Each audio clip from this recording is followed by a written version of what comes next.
You jumped away to a 10-0 lead early in the game. 269-0669. Let's take some calls. Good afternoon. Peter. Yes, sir. Commenting on Warren Boland's comments the other day. Yeah. Doesn't he think the players should be allowed to smoke naughty smoke? I can't understand your point. It's a dumb call first up. Let's take one, and I'm sure they can get better. They only can. Apologies for that idiot starting the day on World of Football. It's just ridiculous. Silly call. What was that? Oh, I've got no. Oh, if I knew Peter, I'd do a lot of things to him. Pour some kerosene down the phone into his mouth. God, that would be good. We must get someone to invent that. We've had a terrific day, haven't we? We certainly have. I mean, every dummy that's around is out and about today. On 269-0669. Come on, you dum-dums. Give us a call. No, don't. You're a dummy. Don't, please. Let's. Good afternoon. Hello. Hello, Peter. Yes, mate. Is there any talk of amalgamation coming in soon, do you know? With who? Or any teams? I know like they talk of bringing New Zealand and stuff in, but what about amalgamation? Is that still possible? Well, we've been talking about amalgamation for 10 years. Yeah, look, further down the line, it could be. I mean, clubs are in terrible trouble at the moment. Yeah, but if they brought in amalgamation, it wouldn't be fair. Like, wouldn't the teams that amalgamate, wouldn't they have the overlap with the 26 players on the field? Thanks very much for your call. Good on you, Craig. 12:10. Let's continue with those open line callers for this part of the program. It's Alan for Peter Frelingos. Hello, Alan. Hello, Peter. How are you? Not bad. Peter, with increasing payments to rugby league players, I think sponsorship becomes very important in the modern day rugby league. Probably the most important factor. Exactly. I think, for example, St George, they have a major sponsor. For example, this year it was Penfold. Yes. They also have a lot of minor sponsors, and they also have a sleeve sponsor, Newman's. That's right. Well, I mean, even Western Suburbs have a sleeve sponsor, Ampol, and I think that's the way things are going, that rugby league clubs, not only do they have their major ones, but also having the sleeve ones as well. I think other codes should follow similar example of rugby league. Why don't Aussie rules have sleeve sponsors? Can you tell me? No, I think it's all it is that it's just a policy of the particular code. Thanks a lot for your call. 13. Line. Paul for Peter Frelingos. Hello, Paul. Hi, how are you, Peter? Not bad. I've seen a number of tries this year where it's controversial whether the ball was actually grounded or not. Even TV replayers fail to prove whether there was really a try or not. What do you think about that? Yeah, that's right, Paul, and that is another reason why it would be extremely difficult for a third umpire or a referee looking at a video review to come up with the right answer. If you and I and others can watch it, 4 or 5 times, even stop framing on television, let alone what we might do with our own videos at home, it's very, very difficult to say that particular situation would improve and come up with the right answer every time. I've got to be honest with you, I tend to think that the in-goal touch judges, I know there's been controversy, but I really think that's one of the greatest innovations the game's come up with in recent years, and I don't think there are too many decisions that have gone wrong in that area with the help of the in-goal touch judge, often the touch judge and the referee. I don't think we can get it much better than that. I tend to disagree with you there with the in-goal judges. I mean,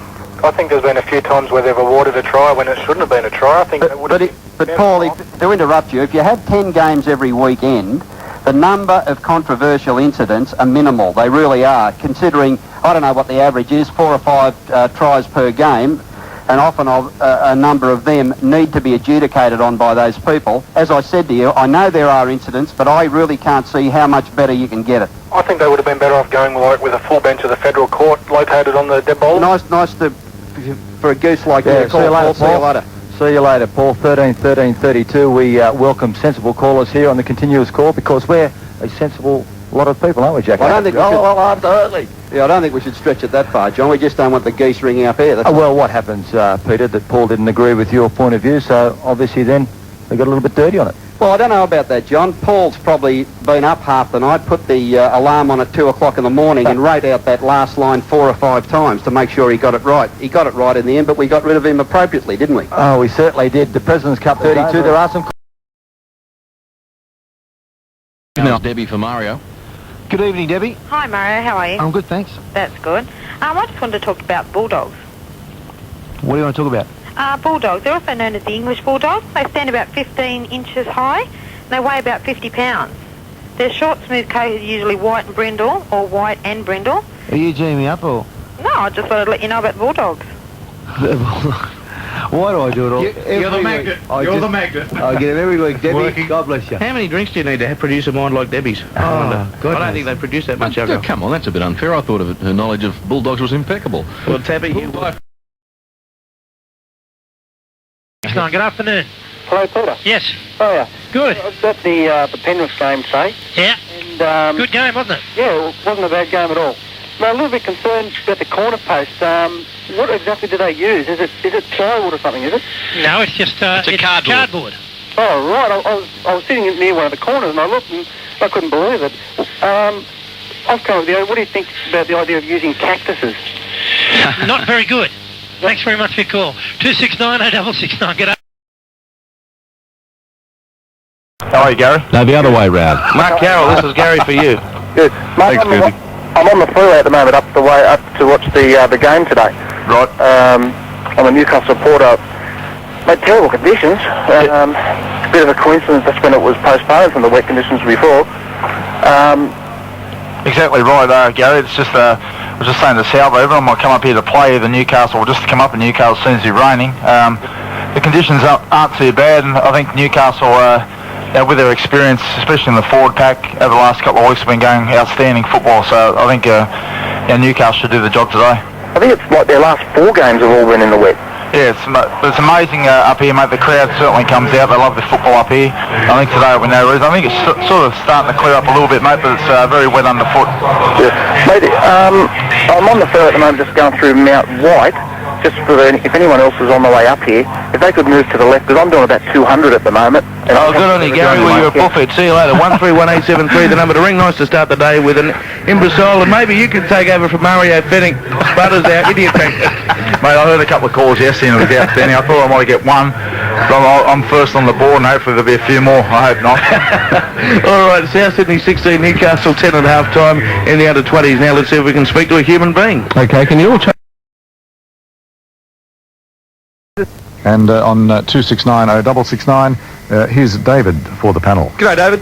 G'day, Huck. How are you, mate? Good, mate. What can we do for you? Actually, it might be a very appropriate time for me to comment on this with Gary Freeman sitting there. I'd just like to talk about the number of players that have been negotiating with other clubs and moving to other clubs before the season's over. Yeah, who do you blame for that?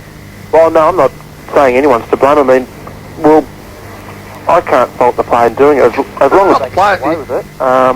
You know, they're well within their rights to do it. Yeah, well, the interesting thing is, of course, the people that do most of the whinging about it are the people that do most of the poaching, the chief executives. Yeah, that's right. Well, I mean, as I said, there are a lot of people whinging about the players going to other clubs, but nobody seemed to come up to been able to come up with a solution to stop players from doing it. Well, they had the draft and they lost that in court, mate. Yeah, that's right. What do you think about this idea? Yep. What if the clubs, to stop players moving to other clubs before the season's finished, what if they just hide the players' car keys? What do you think about that? They hide the players' car keys. To stop them moving to other clubs. Get a taxi. Well, just think, David's waited on for the past 45 minutes to say that, to make that contribution to life as we know it. David's one of the great geniuses of our time, mate. Dave, where would you hide his car keys if you're going to hide them? Why don't we hide David, who's obviously already disappearing up one of his own orifices at this stage. Well, we just put his phone back on hold for a week. 269 Next call is for Roy. It is the gingerbread girl. No, sorry, it's Justin for you, Roy. G'day, Justin. G'day, Roy. And I haven't got Ginger here. I just want to let you know right from the start.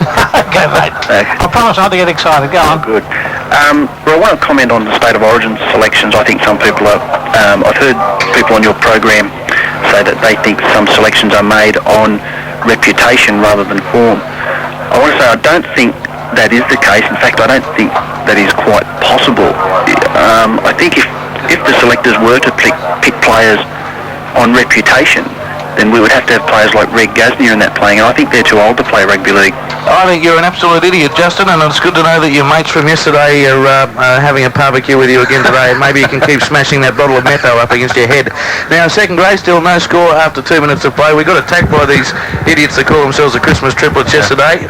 Mario Fennick's the idiot magnet, but these blokes are so imbecilic they think Mario's on with us again today, obviously. But he wasn't a gingerbread man, thankfully. Our next caller on the open line is Carl from Belmont for you, Zorba. Hello, Carl. Zorba. Yes, mate. Mate, just got back from the Knights game. Yeah. Tell you what, they're going to go pretty well this year. Oh, 38-0 is a huge victory, isn't it? Oh, mate, I'll tell you what, they've really improved. I think it's going to be, this is the year of the Knights, I'm sure of it. Well, they certainly must have played very well today to win a by a scoreline like that. Next week, you know, you can judge them on, they've got to start winning away from home. Now, they've won 2 out of 2 at home. They lost last week to Manly. They come to Penrith next week. They can't get in the 5 if they just win their home games. They've got to start winning away, and this is the ultimate test, I think, for an away team here at Penrith Park. But you keep following them. Who went well for them? Well, I thought fullback Worth went well. Their winger Gordon, you know, he kicked the bag full of goals, eh? Yeah, it was unbelievable. I had a good spot there, and he was banging them over from everywhere. Okay, and another good crowd there at Newcastle. Yeah, the crowd's great. They all get behind them, and you know, everyone sort of seems to go for them. That's good, 34-0. So what about next week? Now, are you going to follow them down here to Penrith Park? No, I'm going on the space shuttle and I'm going to go to crash into your house. Okay, good on you. Thanks very much for that. And I'll tell you what, if you do, my dog will eat you. Let's go to someone sensible from Newcastle. Got a couple more. David, good afternoon. Hello, how are you? Good, David. I tell you what, your first question in the mid-80s, 3 Queenslanders were captaining Australia in different sport. 3 Queenslanders captaining Australia in different sport. Name 2 of them. Bartholomew and Bartholomew's cousin. Well, there's another genius, one of the great geniuses of all time. 2690669 is... Who did Bartholomew ever play for? Oh, I've got no idea. I must have heard that was lost on me. I don't mind if they sneak up on ambushes, as they occasionally do, but that just went over my head. From Campbelltown, and I'm a West supporter. Thinking of going down and watching the Maggies play today. Do yourself a favour and come on out, John. Do you think so? Yep. Yeah, but see, I also wanted to wash my hair and do my nails today. So what I would do, if I was you, wear the pink nail polish, and I'd probably shave your hair and make it into a bit of a mohawk. It's 25-6. Here's our next caller. Good afternoon. Hello. Yes. Is it West? True Wests have signed up goalposts. He got back again, Trent. Yeah, he got back again. We'll see you later there. Actually, West should sign up anything they can. Probably should. Yeah. Tall goalposts, preferably. Heavy ones. On 906 8899 is our open line number. Let's return to callers who've been patiently waiting. Indeed, Paul for Wayne Pearce. G'day, Paul. Hi. How are you? Good, thanks. Right, I was wondering whether you'd be interested in singing in my latest album, Paul's Greatest Hits. See you later, Paul. Nice to have your call. 906 8899. You know that Paul waited 25 minutes to say that? And my voice is not that good either. Unbelievable. We haven't heard you sing, obviously. People who wake up from comas like he obviously had a love to do anything, haven't they? Let's continue with those calls.